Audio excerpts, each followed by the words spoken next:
No.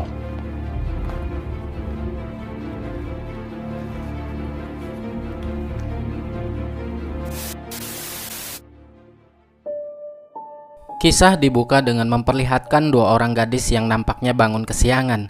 Dia adalah Kara, sang pemeran utama, dan Jess selaku temannya Kara. Di sana ternyata Kara sedang menginap di rumah milik Jess. Dikarenakan di keesokan harinya, mereka akan pergi ke danau untuk berlibur. Namun sepertinya mereka terlambat. Kemudian Kara menelpon ibunya yang sedang bekerja bernama Deborah Johnson untuk memberitahu bahwa dia mungkin akan pulang larut malam. Lalu sang ibu menanyakan pacarnya Kara yang bernama Ryan tentang keikutsertaannya ke danau. Namun Kara memberitahu bahwa Ryan tidak ikut karena sibuk latihan baseball. Di rumah Jess saat itu lagi nggak ada orang, karena orang tua Jess sedang berada di luar kota. Selesai menghubungi sang ibu, Kara dihampiri oleh Jess dan memberitahu bahwa sebelum mereka pergi, ibunya Jess meminta untuk menyirami tanaman terlebih dahulu. Karena Jess waktu itu akan mandi sekaligus menyiapkan pakaian, Kara berinisiatif untuk membantunya menyiram tanaman di halaman rumah. Saat di luar masih keadaan ramai, Kara melihat sebuah mobil sedan berwarna hitam yang sedang mondar-mandir entah apa tujuannya. Namun dia sama sekali tidak menaruh kecurigaan sedikit pun. Bergegaslah dia keluar untuk menyiram tanaman. Saat itu Kara pun belum sempat mandi. Tiba-tiba mobil sedan berwarna hitam tadi berhenti. Pemiliknya turun dan menghampiri Kara yang sedang menyiram tanaman. Hi there. Hi. Pria itu menyapa dan menanyakan tentang orang-orang yang berada di rumah tersebut sambil membawa brosur. Terjadi sedikit perbincangan di antara mereka berdua. Dengan polosnya Kara pun menjawab jujur setiap pertanyaan yang dilontarkan oleh pria itu. Kara menjawab bahwa di rumah ini dia hanya menginap di tempat temannya. Dan orang tua temannya, yang dimaksud orang tuanya Jess, sedang tidak ada di rumah. Pria tersebut lalu meminta tolong kepada Kara untuk memegang brosur yang ia bawa. Tentu Kara tidak menolak akan hal itu. Ternyata, pria tersebut menyelipkan senjata di balik brosur itu dan menodongkan sambil mengancam kepada Kara. Kara bingung entah apa yang harus dia lakukan. Dia hanya bisa pasrah menuruti keinginan pria itu agar masuk ke dalam mobil dan membawanya pergi dari sana.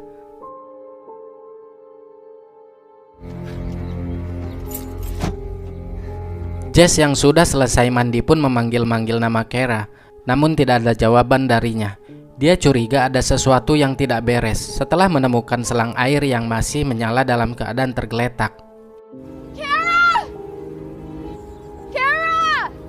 Sementara ditempatkan di dalam box yang terbuat dari plastik, yang tentunya keadaan gelap dan sempit, Kara dalam posisi meringkuk. Tapi saat mobil itu mulai berjalan, Kara mencoba mengingat dan mencatat semua kejadian dalam pikirannya, termasuk nomor barcode yang masih tertempel di box itu.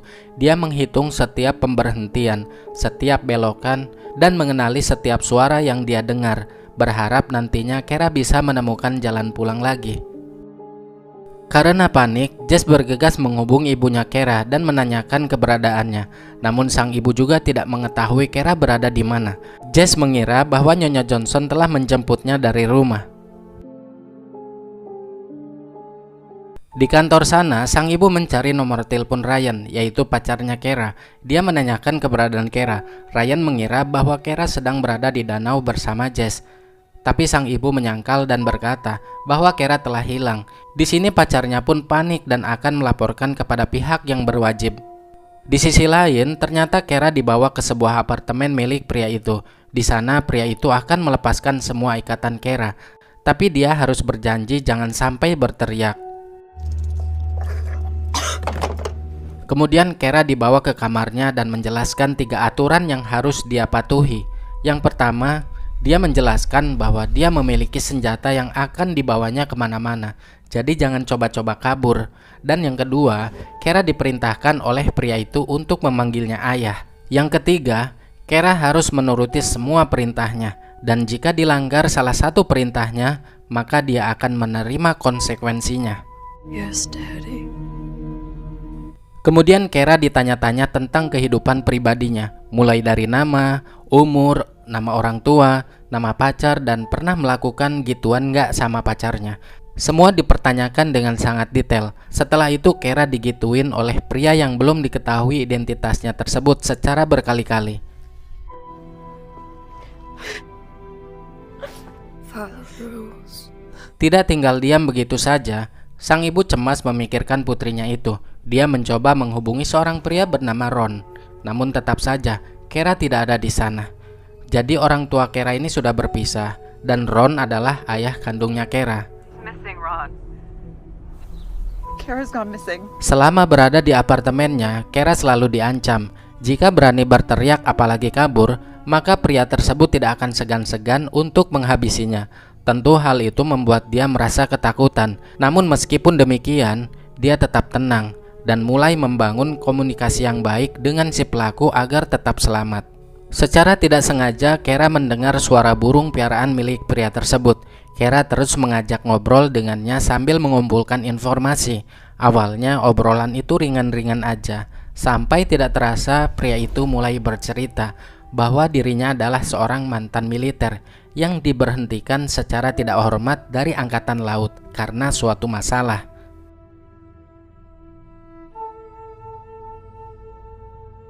Kemudian pria itu menyalakan televisi untuk melihat berita utama tentang hilangnya Kara. Jadi maksud si pelaku ini, ayo kita lihat sama-sama, apakah di luar sana ada orang yang mencarimu?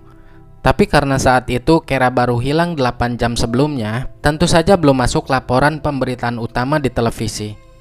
Pria itu juga mengatakan bahwa dirinya akan membebaskan dan membiarkan Kara pergi dari sana. Terserah, setelah ini kamu mau ngelaporin ke polisi atau enggak, semua pilihan ada di kamu. Tapi meskipun demikian, kamu tetap menjadi seorang gadis yang sudah kotor. Jadi maksudnya kayak gini guys, si Kara ini diserang secara psikis agar mentalnya down, dan dibuat agar dia insecure, gak percaya diri, karena sudah merasa kotor gitu. Si pelaku terus membuat stigma-stigma agar terngiang di telinganya Kara, dan kepikiran olehnya bahwa dirinya sudah kotor. Tujuannya apa? Biar si Kara ini nggak mau pulang atau melarikan diri dan tetap tinggal bersama dirinya tanpa adanya paksaan. Untuk mengambil hati sang penculik, Kara pun menyapu apartemennya sambil mencari barang bukti lain. Di sana dia menemukan kartu nama beserta nomor telepon dokter pribadinya, mulai dari dokter kesehatan sampai dokter giginya.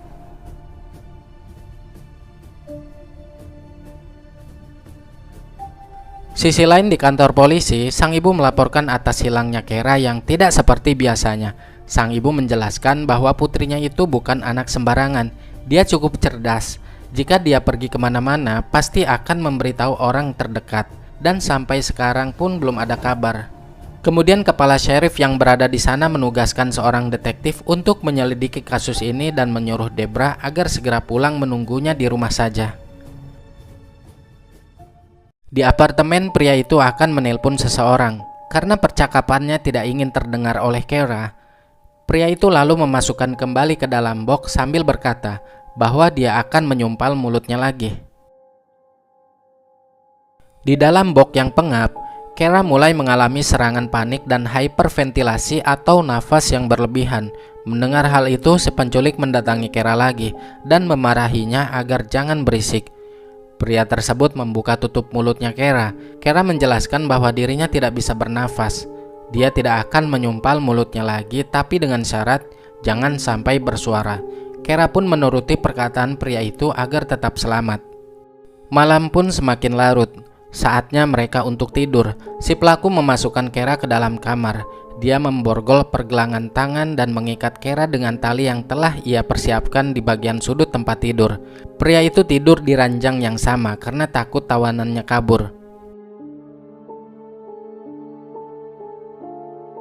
Keesokan harinya di pagi hari, inilah waktu yang tepat untuk Kara melarikan diri, yang mana dia melihat pria itu masih tertidur pulas.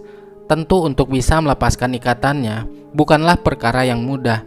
Dia harus sangat berhati-hati agar tidak banyak mengeluarkan suara atau gerakan yang bisa membuat si pelaku terbangun.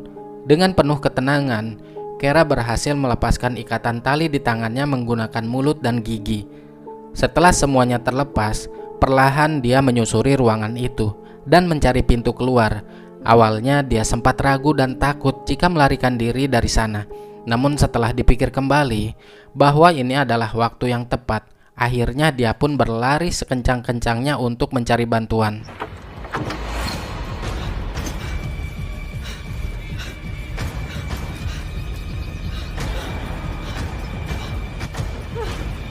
hingga tibalah di tepi jalan.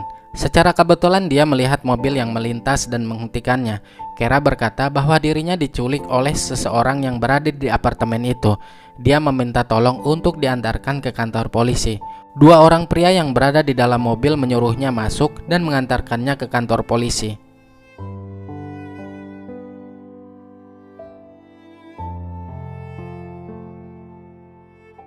Sesampainya di kantor polisi, Kara memperkenalkan diri dan menceritakan semua kejadian yang dialaminya kepada Letnan Rowland.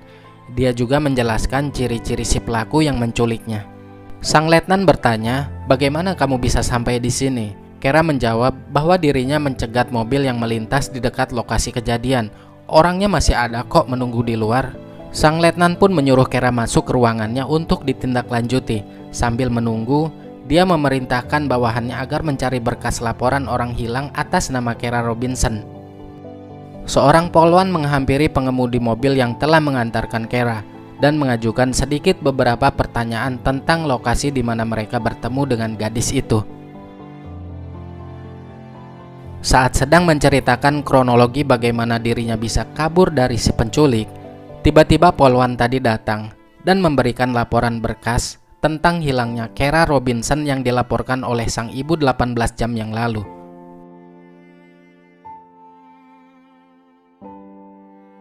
Letnan Rowland bergegas menghubungi Nyonya Deborah Johnson, yaitu ibunya Kara. Dia mengabarkan bahwa putrinya berada di kantor polisi dengan selamat. Tentu hal itu membuat sang ibu sangat senang dan langsung menuju kantor polisi. Namun sebelum itu, polisi meminta bantuan kepada Kara untuk mengantarkannya ke TKP. Meskipun tidak tahu persis di gedung mana dia disekap, tapi dengan cerdas Kara menjelaskan ciri-ciri tempat si pelaku kepada kang kebun yang sedang bekerja saat itu. Mulai dari semua jendela apartemen yang tertutup sampai dengan hewan piaraan si pelaku. Nah, dari sinilah kang kebun pun tahu gedung tersebut nomor 301.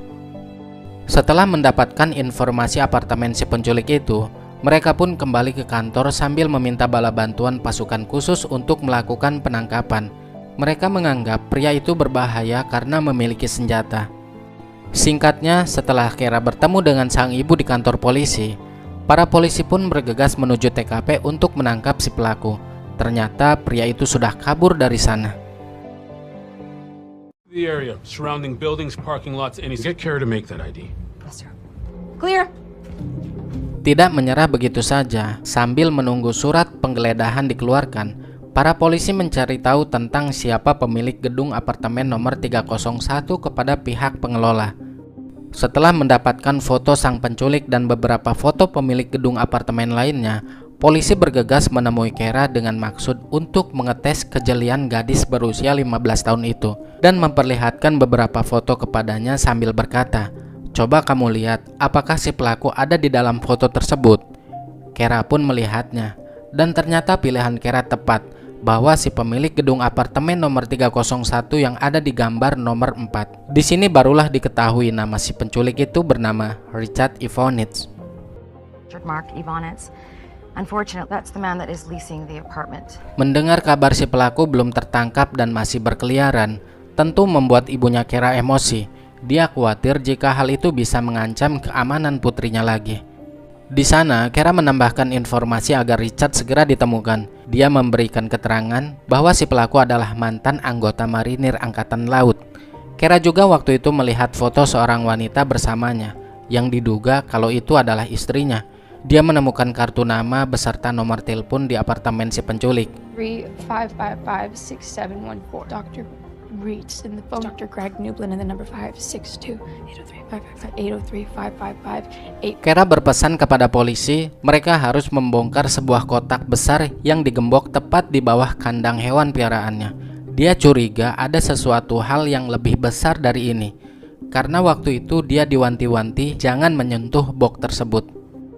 Setelah mendapatkan surat penggeledahan, para polisi pun menuju kediaman Richard untuk melakukan investigasi. Di sana mereka menemukan sebuah kotak besar, persis seperti apa yang dikatakan oleh Kara. Dan betapa terkejutnya mereka saat menemukan beberapa bukti yang mengarah bahwa Richard adalah serial killer atau sang pembunuh berantai.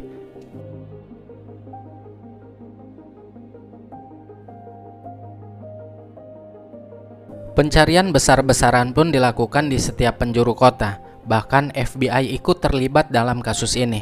Poster gambar Richard telah disebar oleh para kepolisian dan keluarga korban. Penjagaan di setiap wilayah pun diperketat, terutama di rumah Kara. Banyak polisi yang berjaga-jaga. Mereka khawatir jika Richard akan kembali dan menghabisi Kara. Keesokan harinya, Letnan Rowland mendatangi istri dari si pelaku yang pada saat itu sedang berada di tempat ibunya untuk mencari tahu tentang keberadaan Richard. Namun ketika diberitahu kejadian yang sesungguhnya, Ashley terkejut.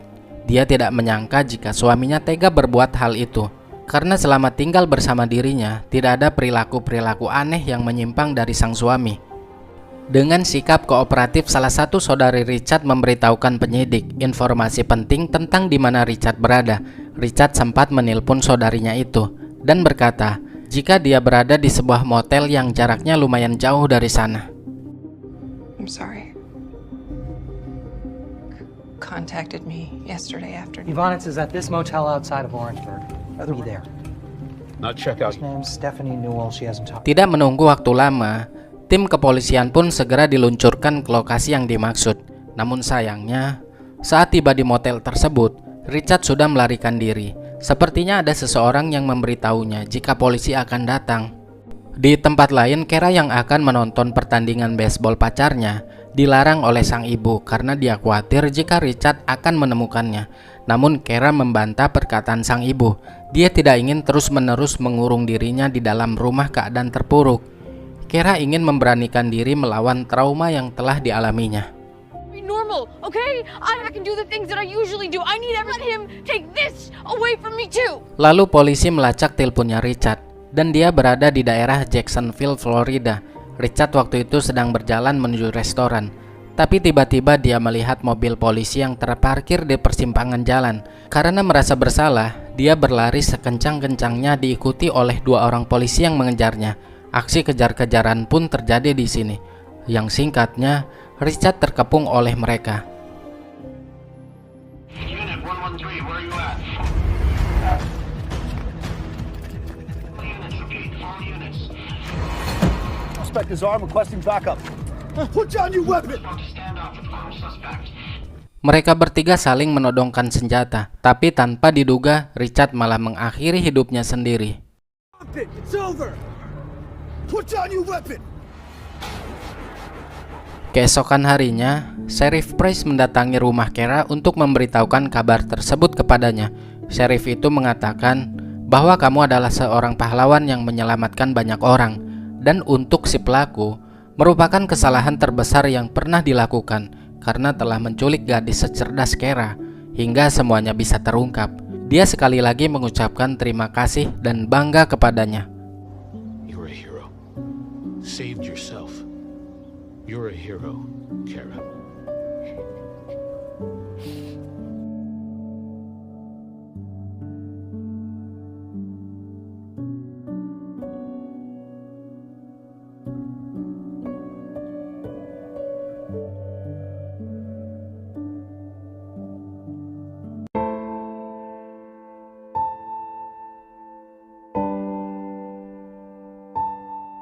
Lahir pada tanggal 29 Juli 1963 di Columbia, Carolina Selatan, Amerika Serikat.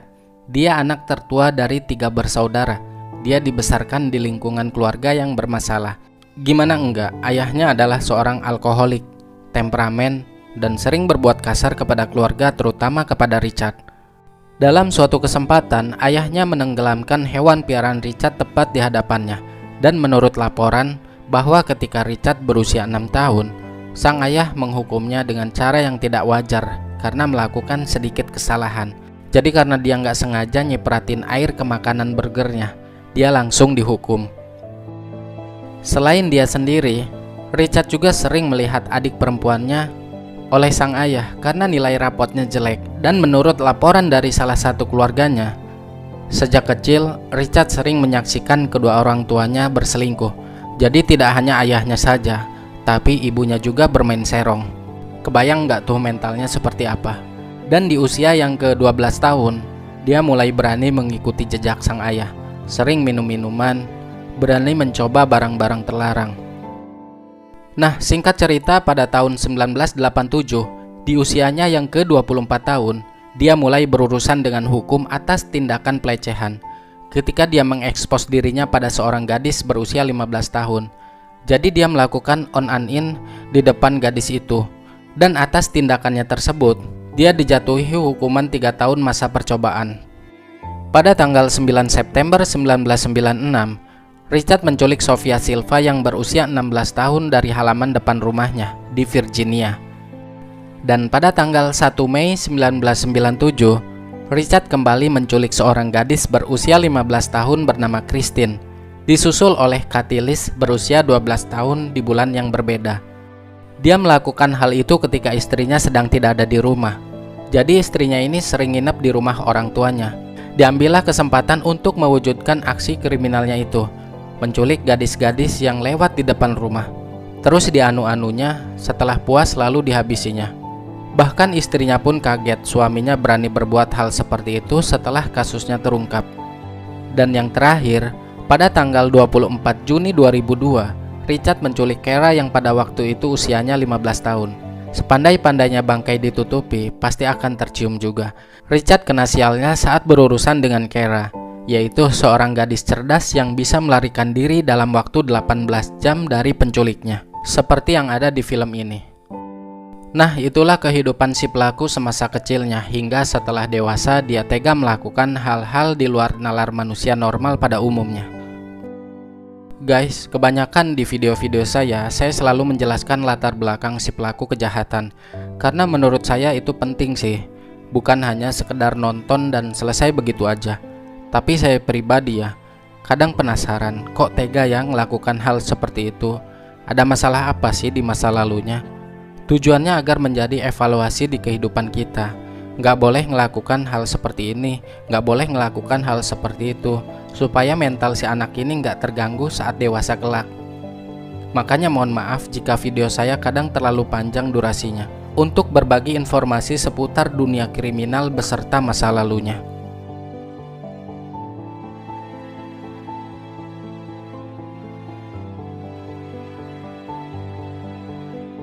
Oke lah, cukup sekian dan terima kasih. Sampai jumpa lagi di video berikutnya.